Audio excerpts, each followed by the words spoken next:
A4C all for Christ. మరణద్వారమున ప్రవేశించకుండా నన్ను ఉద్ధరించేవాడు నీవే దేవా. కీర్తనలు 9:14.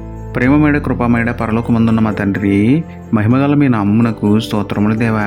అయా, దీర్ఘకాలిక రోగాలతో మంచం పట్టిన వారిని, చికిత్స పొందుతున్న వారిని మీ పరిశుద్ధ హస్తంతో తాకండి, స్వస్థపరచండి, మరణం నుండి తప్పించండి తండ్రి.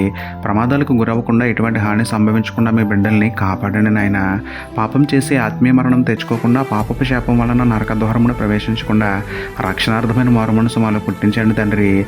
మరణకరమైన రోగంతో వైద్యం చేయించుకునే స్తోమత లేని వారిపై, మా వల్ల కాదు అని డాక్టర్లు చేతులెత్తేసిన వారిపై మీ మహాకృపను చూపి మరణ ద్వారమున ప్రవేశించకుండా వారిని కాపాడి, ఇకను పాపంలో పడకుండా పరిశుద్ధంగా జీవిస్తూ మీకు మహిమను తెచ్చే ధన్యత ఇవ్వమని వేడుకుంటూ, మరణాన్ని గెలిచిన మహాదేవుడని మీకే స్తుతులు చెల్లించుకుంటూ, నమ్ముటని వలననైతే నమ్మవానికి సమస్తమును సాధ్యమే అన్న విశ్వాసంతో యేసయ్య పరిశుద్ధ నామంలో ప్రార్థించి పొందుకున్నాము పరమ తండ్రి.